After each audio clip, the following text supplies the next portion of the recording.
This is Inside Town Hall, a behind-the-scenes look at city government and the issues affecting you and your family.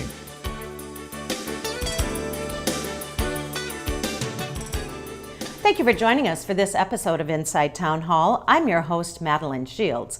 Coming up on the program, we learn more about the South Dakota Municipal League, and we find out what Sioux Falls City Councilors are looking forward to in the 2018 South Dakota State Legislature. We'll have those stories and much more when we return. Hi, I'm Dr. Lichter from Falls Community Health, here to talk to you today about the influenza vaccine. Influenza season is here, and influenza kills thousands of people each year, which is why we all need to do our part to get vaccinated and help minimize the spread. You can help protect the people who are at greatest risk of becoming seriously ill from the flu, such as older adults and infants younger than 6 months old who are too young to get vaccinated. You cannot get the flu from the vaccine, but you may have some minor aches and pains afterwards. Talk to your doctor for more information and get your flu vaccine today. The Sioux Falls City Council works very closely with the South Dakota Municipal League and the South Dakota Legislature. Joining me today are City Councilor Christine Erickson and her guests, Senator Deb Soholt and Yvonne Taylor, the Executive Director of the South Dakota Municipal League. Thanks for joining me today. First off, let's talk about what the South Dakota Municipal League is. Well, the Municipal League really is our lobbying branch for Sioux Falls. So we are a membership. We participate in many different committees, and they are our boots on the ground in Pierre. So when we are talking about legislation, we are discussing things that impact municipalities across the state that belong to the Municipal League. Yvonne is our person, and being a former legislator, I knew her well coming onto the City Council, and so it's been a great relationship knowing that she's there and she's obviously fighting for the municipalities and for our best interests. Sure, and it's not just the City of Sioux Falls that belongs to that, it's many different cities, counties across the state, all looking for a common ground. Is that true? Right. We have 300 members of the Municipal League from cities from probably population of 10 all the way up through Sioux Falls. Is it challenging to figure out how to make things work for a city of 10 and then a city with nearly 200,000 residents? Surprisingly, no. Their problems and issues are all the same. It's just a matter of scale. Street problems are street problems. There's just a bigger variety of them in a city the size of Sioux Falls. And so their issues are almost always the same. So I think what's so important is Councilor Erickson talked about the Municipal League as the voice of what's going on in the cities in relationship with the legislature, and it is so important. And there's a great credibility that has been built, particularly by Yvonne as the executive director. And we really trust in the legislature that the voice that she is speaking is really that collaborative voice amongst the smaller communities, the larger communities. But how much the Municipal League weighs in on everything, whether it's education to health, it's not only what's going on in the tax base and how Main Street is being successful, but it's the overall health and economic engine of the state of South Dakota. I mean, our cities are our state, and our cities house our people. So the Municipal League has a lot to say about the kind of legislation that we're moving forward with. And Sioux Falls always has a seat on the Municipal League, is that correct? Yeah, we are obviously the largest, and so I sit on the board, and so we meet throughout the year and we discuss issues that we see are coming up. What are the task force? Oftentimes Yvonne has a seat at the table if there's some sort of committee or task force, or finds a way to at least be on them for us, which is fantastic, whether it's talking about TIF or talking about the many various issues that come before us. And so her presence there is so important, but she's not just, like I said, in Sioux Falls, she's traveling throughout the state all the time, and it's good for us as well as local elected leaders to get to know the folks from Rapid City, to get to know the folks from Spearfish. And her staff just planned our annual Municipal League conference that was just held here in Sioux Falls, and that's an opportunity for all of us to get together and find those common ground and really give her direction. She does so well that when we meet, she's like, you tell me what you want, and that's what she does. I thought what was really neat about this week too, because we're in the middle of our annual conference, was we had so much input from the staff and the folks with the City of Sioux Falls, They made opportunities for cities around the state to be able to tour facilities and see these best practices that are done, because Sioux Falls has such an awesome city staff and such an awesome group of people that work here, and they're just really finding the best ways to do things. And so they'll be talking about to the street managers, street maintenance people, about the best way to do the streets, and then took them out and showed them. And so it's been a pretty exciting week for us. So the collaborative effort and sharing of information, that is a huge bonus for everyone who's in the municipal league. Right. Lobbying is one of the things we do, but for especially our smaller towns, we also serve as just kind of some advice, some help. We do a lot of training on open meetings and open records and ways to just do things correctly and properly. And so we do a lot of training also. I think it really provides a forum too for people to come together in South Dakota. You know, it's really easy if you're Sioux Falls and Rapid City to maybe there's a barrier between relationship and smaller community. You know, it's like the big dog, small dog kind of dynamic.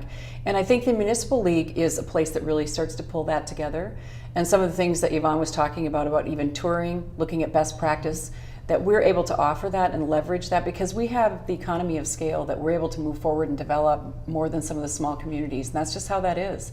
But if we can graciously work with people and they can see that, you know, Sioux Falls is really a place where we can be helpful, I think that's really good for the state. I think one of the other things that we strive to do as well is, and why Senator Soholt is here, is we as a city council develop legislative priorities. What is important for City of Sioux Falls? And this year we met with surrounding communities to come up with a package and met with the county.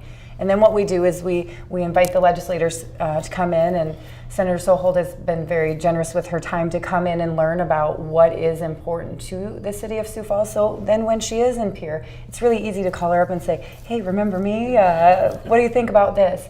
And so that's important too, and I certainly want to highlight the relationship between the City Council as well as our legislators in the area and how important that is as well. Well, and I think the thing is that, you know, I represent a district in Sioux Falls. Those are my people. And while you end up in Pierre and you're in the legislature and you're taking votes that really affect the entire state of South Dakota, so you have to think about the whole state. But my primary concern is Sioux Falls represented well within whatever statute that we're moving forward on? So that behooves me to really have a strong relationship with our city council, to be looking at what's important to the priorities of Sioux Falls and what are we, for instance, when we did the education funding reform package, it was really important to understand what does our city council think, where's our chamber at on this issue, and of course, how does this affect the Sioux Falls school system? Let's talk a little bit about what the 2018 legislative priorities are for the City of Sioux Falls. Well, these were just adopted by the Minnehaha County Commission as well as many municipalities, like I said, around Sioux Falls area. And so then it was also adopted by the Municipal League and will be put into their booklet packet as they move forward as kind of a directive for Yvonne and her staff. And so then we'll sit down with the legislators and talk about that. And you know, you see a lot of the same issues that carry over from time to time. As we know, it takes a while to pass a bill or change a bill. But we have several things that we're looking at as far as highlighting, you know, the 911 surcharge. What will happen with that? Will the sunset be removed? We're talking about state radio. We're talking about workforce housing. You know, we talk about wages in South Dakota and what that means. Well, it's really hard to recruit people if you don't have a place to live. And Senator Soholt has a very different, not different, but unique perception on what that looks like as far as how it impacts our state as a whole. And we were talking about that earlier, and how it impacts everything, and from the ag economy and down. So there is a summer study group. I'm not a part of it, but their recommendations are just starting to come out in looking at workforce housing as a whole. Because, you know, that's an issue for us. We can keep growing, but if we don't have the manpower to try to respond to it and to give, you know, have more people in great jobs, then we can't move forward as a state. So they're really looking at housing, and they're just starting to talk about their preliminary recommendations from a legislative perspective. And one is to look at housing in and of itself is really part of economic development.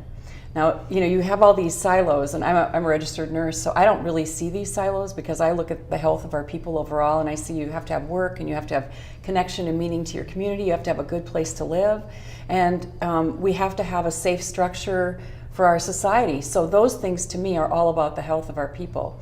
And I see housing in the same way, and so I expect languaging coming forward this year that would specifically say this is part of economic development is housing.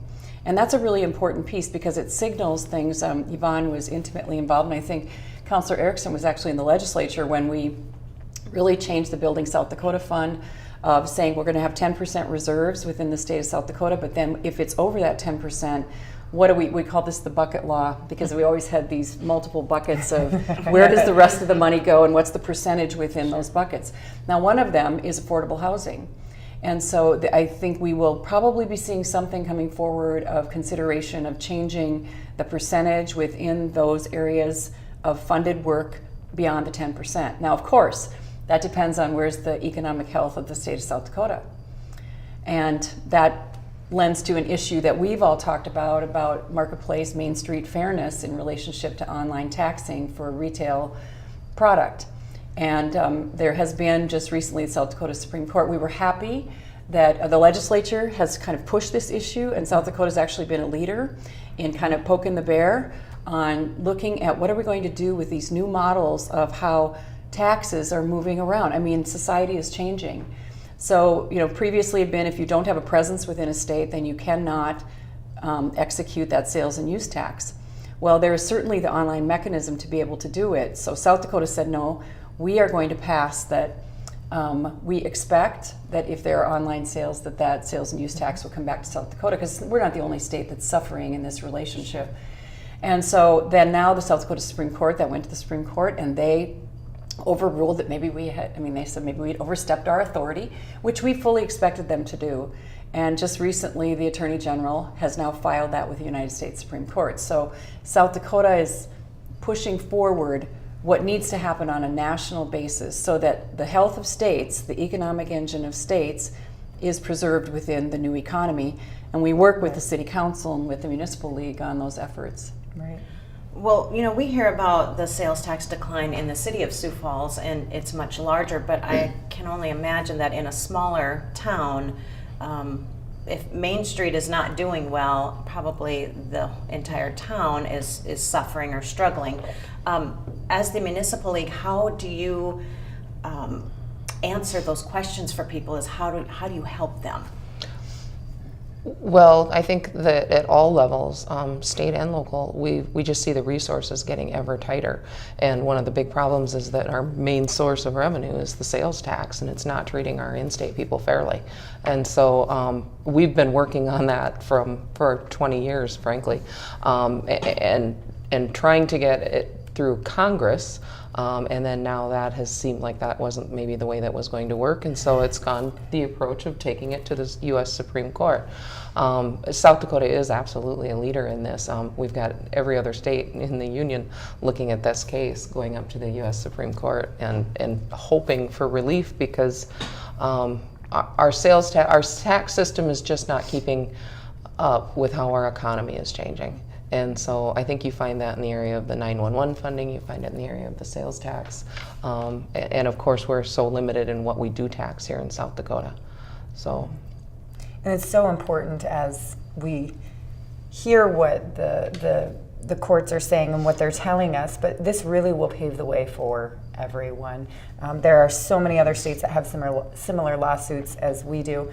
And as our technology rules, it really rules. You're seeing all these platforms, and it's called the sharing economy, and so people are finding handymen and people to plan parties and ride sharing and homes, and that's really the way that our technology is going, and you see it, businesses change. And so we need to keep pace with that. We need to make sure that our tax structure continues to go along with that, so we can repair streets, so we can take care of our people. And so that's really what will come out of this, and keeping that fairness, because we're losing so much from the online sales tax. How long will it take for this lawsuit to complete? I mean, are we looking at years and years, or? We're hopeful it's soon, but that you just you're Depends at on when the mercy. Supreme Court determines to take that case up and where they're at on their docket. And But the state and the Attorney Right. General have done everything they can possible to get it done as fast as possible. And Right. so I think with that last filing, we've done everything we can. Okay. Well, and if you want to learn more about what's going on, you can contact sdlegislature.gov, and that has a lot of information on the South Dakota legislature. Let's talk a little bit about what else we can expect from 2018, as it's just around the corner. Yes, yeah. Well, we always are, sometimes you play defense, you're on the defensive side when bills come forward because of the unintended consequences. And so Yvonne watches those very closely. She hears from us. I know Senator Soholt will hear from me as well, and so it's just watching, from afar. But we also make the trip out there and try to get out to session as well. And so there's always surprise issues that come up, just because they do. And so it's important to watch those, but it's also important to make sure that we're addressing the 911 and the state radio issues. I think those are two really large issues that need to be. Come to some sort of conclusion in the next session or two. Okay, well, great. Anything else we didn't talk about in this section that we want to I think add? one of the things from a legislative perspective is that there has been a group meeting on initiated measures and referred law. And after the initiated measure 22 that transpired last session and what the people voted in and then the subsequent decisions within the legislature, we believe really strongly in the voice of the people. And the initiated measure process was really that ordinary citizens can come together, they can gain signatures, they can take an issue, and they can bring it before the people. And that has been something that's just historic in the state of South Dakota. It's unusual from a state perspective. And what's interesting for South Dakota is it's a very low threshold of the amount of signatures per se. So what's happening and what we find curious is that there are we're a test pool for multiple groups within the United States. And they're looking at our low threshold on initiated measures that we hold very dearly for our people to have voice, and yet coming in and somewhat co-opting, I'm just going to say that, of campaigns, multi-million dollars, to use us as a test pool to see if these things can translate to the rest of the United States.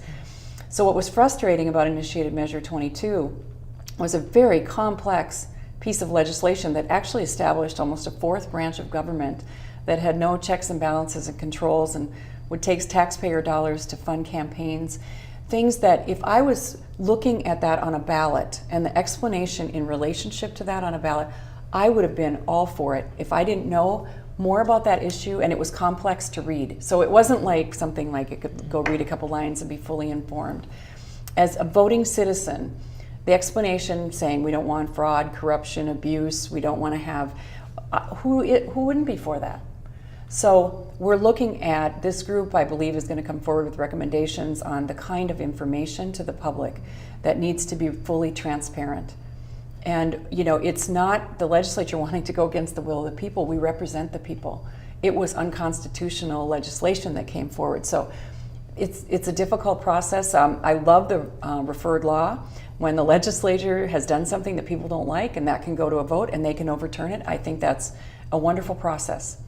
Because we're trying to do the best we can with the information that we have.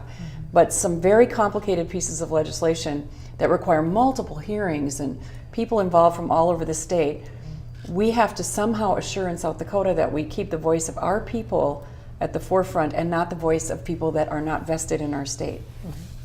And I think that goes back to doing your homework. When you are going to the poll, know exactly what you are voting on.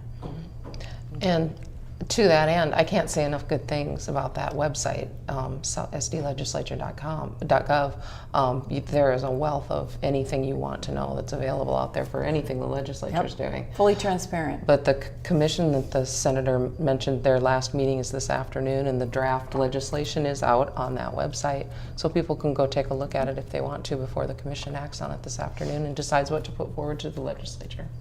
Another big issue that we really don't have a lot of time to get into, but we've been working on where we at in Medicaid costs, and this really affects municipalities. And what are we going to do in relationship to those that are working poor and that are uncompensated care that are coming into health systems and really affect the health of a community. And one of the things we've really been working on federally is right now, if you're a Native American in the Indian Health Service system, if you come off of Indian Health Service, then the state is paying roughly 50%. It moves around between 48 to 46, but let's just say 50%. It's called the FMAP, which is the Federal Medical Assistance Match. And that program, we end up paying somewhere, when we started really looking at this for the Native American people, and it's for care that they cannot get on Indian Health Service. You need cardiac surgery, you can't do that in an IHS facility. We're used to people that are living in a small community coming to a larger community to get their care. And that costs our state roughly, it's over 90 million now a year. It was, when we started talking about it, it's about 65 million. So we are looking at the 100% FMAP, in other words, the federal government paying 100% of their obligation, which is a treaty obligation from way back, that if they are outside of IHS. So with all the Affordable Care Act attempts and things that are happening, we have been trying to find a mechanism federally to have that happen. So that would free up dollars within the state of South Dakota to put to other kinds of healthcare efforts that would help our people. Okay. And if you'd like more information, you can go to sdlegislature.gov. Well, thank you for joining us. And when we come back, we will talk about the 2018 budget. Stay with us. The Midco Aquatic Center is hiring part-time lifeguard positions, work while going to school, flexible schedules, and bonus opportunities available. No certification needed to apply. Find out more information at midcoaquaticcenter.org/employment. Well, welcome back to Inside Town Hall, where we are visiting with City Councilor Christine Erickson. Thanks for being here. Let's talk a little bit about the upcoming 2018 budget. We have a little bit of time left, but it's always on the minds of what's going on in the city of Sioux Falls. It is. The budget topic has been especially important with our sales tax revenue not growing as anticipated. We now are at a state where we have a zero growth budget because the sales tax revenue just hasn't been there. And so anything extra that comes in, that's great. I'm sure there are street projects that can be found to repair. And so this budget was kind of a bare bones budget, so to speak, in that it included the increases were really for benefits and salaries for our city employees. And so there were not a lot of amendments this year. We did just pass the budget here recently. The one amendment that the council did have is, we really as a council felt the desire to study these nonprofits that we fund. And we did that the previous year, and so this year we said, hey, we want to do that again. And so we made a small cut and found a funding source to restore the funding back to its original amount for 2017. The nonprofits did not know about this. This was something that the council wanted to do, but we also told the nonprofits, hey, look, we're going to study these, so be prepared, come with your best why, what you're doing, who you're serving, and let's have this conversation as a council to say, is this the desire of the council to move forward with this particular funding source, or is it not the role of government? I would caution us all that the role of government is really in the eyes of the beholder. My role of what I think it should be, and yours could be very different. And so we as a council want to do that. We want to study that. We've done it previously, and so we're starting to vamp up now and create a application, if you will, that was done back in 2012. It will be much like that. And we're starting that process now with our staff, and those with council approval will go out, and we'll start that. Let's talk a little bit on specifics when you're talking about the nonprofits, who the city often helps them because they are taking part of the burden on what would be part of the city's responsibility. So let's talk, we're talking like the Bishop Dudley Hospitality House that is a homeless shelter. Correct. Talk a little bit about some of these other. So the other ones that we have an just array of wonderful nonprofits that serve some sort of capacity in our city. We have the Children's Home, we have the Compass Center, and those are all just wonderful things, wonderful services that they provide, and pretty dark times. And so those ones were not up for cuts this year, but some of the ones that were up for cuts was the Bishop Dudley House, the USD Discovery District, the Development Foundation, as well as a couple of after-school care programs for the YMCA as well as Active Generations. And so each of those cuts, again, all worthy projects, but really just finding out is are we not able to do other programming in Parks Department because we are doing these? The after-school care programs, you know, the question that has been brought up to me is why is the city doing that? Isn't that the role of the school board? And we don't know. We haven't had those conversations with the school board yet. We haven't had the conversations with the county. And so those will be some of the questions that we'll start asking is this a mandate by the state?